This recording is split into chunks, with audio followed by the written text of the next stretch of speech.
If you served, or if you have family stationed in Qatar, those sirens at Udeid Base would feel personal.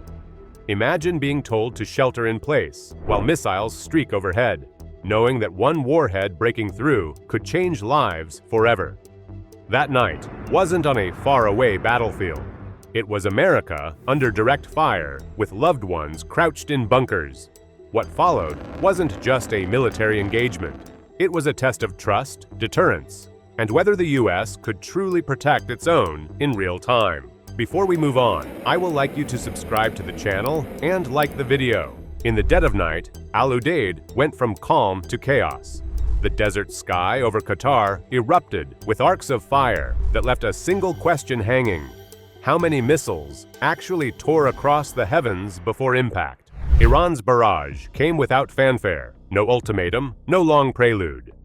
One moment the base hummed with the constant background of rotating shifts and cargo aircraft. The next, warning screens traced inbound tracks from Shah Ben Sajil platforms launched hundreds of miles away. Those missiles were not symbolic demonstrations. They were heavy payload carriers, guided toward the largest U.S. installation outside American soil, where thousands of airmen, operators, and defense contractors lived and worked daily. Reports differ even now about the exact number of incoming weapons. One version paints a picture of 14 warheads slicing overhead, with 13 intercepted mid-flight and only one reaching near its objective. But alternative accounts go further, describing a swarm, with dozens raining down, and multiple impacts on storage tanks and barracks along the perimeter. Both narratives agree on one thing: the shock was instantaneous, rattling the most fortified footprint in the Gulf. Inside the base, sirens blared with a piercing alarm that cut sleep short. Troops sprinted from bunks into underground shelters, some barely fastening their gear as concrete shook above them. Pilots rushed to flight lines, but were pinned down by alerts locking every gate. Outside the wire, Doha's international airspace abruptly closed, grounding commercial aviation as radar operators monitored the chaos. For civilians across the capital, the only signs were booming echoes and the faint trails of exhaust, fading into night clouds. America's layered defense switched on without hesitation. PAC-3 Patriot batteries tracked targets at high altitude. THAAD interceptors adjusted to longer-range threats. Closer to the ground, counter-rocket, artillery, and mortar systems activated in rapid succession.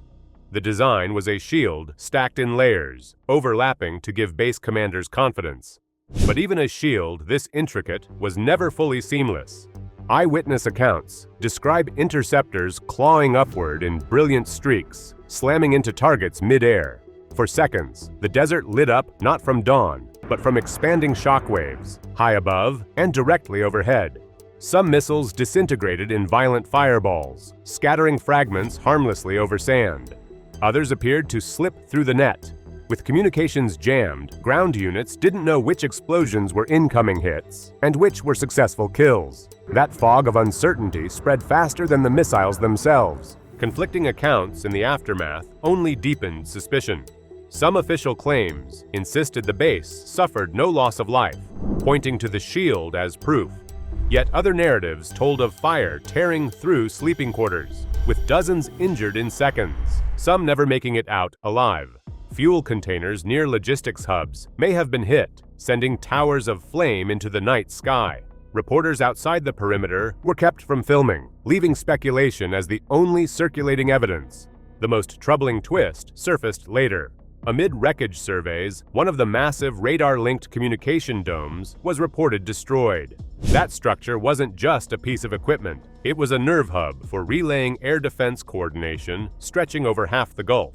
If damaged, it meant that the attack pierced more than fences or storage. It pierced confidence in the flow of American command and control. By the time desert light rose, soldiers emerged from bunkers to scan burned scars near the airfield. The question of how many missiles pierced defenses remained unanswered. What was certain was the uneasy realization that vulnerability existed even inside America's strongest fortress abroad. With the base tested, Washington's next move would be more than holding ground. It would be retaliation. Within hours, the United States answered, and the response raised an unsettling question. Was this retaliation a limited tactical strike, or the start of something that would change the battlefield map of the entire region? The code name carried a sense of finality: Operation Iron Vengeance. It was not a scattered counterpunch, it was a packaged assault, planned in layers and deployed in less than a day after the missiles had slammed toward Al-Udeid. The heart of the operation sat in the variety of firepower placed on standby. F-15 Strike Eagles taxied under cover of darkness, armed with precision-guided bombs and bunker-buster ordnance suited for hardened facilities. From the same flight lines, F-35 stealth fighters rolled forward, their radar profile almost invisible to Iranian detection systems. The sky was prepped not only by aircraft based in Qatar, but across the Gulf, including major assets forward deployed in the United Arab Emirates. At sea, destroyers floated under radio silence, each with vertical launch systems carrying Tomahawk cruise missiles capable of hitting targets more than 1,000 miles inland. Long-range bombers staged further west were capable of stepping into the theater at short notice if escalation demanded it. Together, the aircraft, the naval platforms, the surveillance drones, and the missile batteries represented not just force, but reach, able to strike anywhere across Iranian territory in one coordinated burst. The launch scenes themselves were a show of scale. On base, fuel trucks raced between hardened hangars as crews loaded strike packages. Runways were lit for less than a minute before blacking out again as jets roared skyward. Across different outposts, electronic warfare platforms deployed, emitting radar jamming signals aimed at crippling Iranian surveillance. Overhead, America's constellation of satellites fed constant streams of targeting data into real-time maps, updating everything from missile path predictions to anti-aircraft positions. The Gulf was no longer just a body of water. It became the staging ground for a full-spectrum operation, stretching from maritime strike groups to spaceborne intelligence. Forward basing carried even more importance. By using UAE airfields and staggered positioning of reconnaissance aircraft, the United States turned the region into a layered attack corridor. Intelligence, surveillance, and reconnaissance cover, commonly called ISR, linked across commands as far apart as Europe and the continental United States. That integration meant that what was unfolding was not just a local mission, but a demonstration of a globe-spanning network that operated seamlessly. No single nation besides the United States could launch bombers from halfway around the world, synchronize them with stealth jets already airborne in the Persian Gulf, and connect strike data through satellites in orbit in one unified action. Inside command posts, the messaging reflected two separate tones. Military commanders briefed controllers in uncompromising language, expressing intent to erase Iran's nuclear legacy from the map if escalation continued. Yet, at the same time, the American president went before cameras to urge restraint, appealing for calm even as hardened bunkers full of targeting officers unleashed waves of fighters. The contrast left both allies and adversaries studying Washington's divided signals. Was this a warning of finality or a gesture designed only to deter? Strikes reported that evening painted a picture of heavy damage. Some accounts named Natanz, Iran's most developed enrichment complex, as hit with precision-guided ordnance. Other reports suggested Fordo, buried deep under rock, was also forced offline by specialized penetrators. Analysts claimed the program could have been set back a decade or more, perhaps 15 years, but alternate information emerged quickly, with error margins too wide to ignore.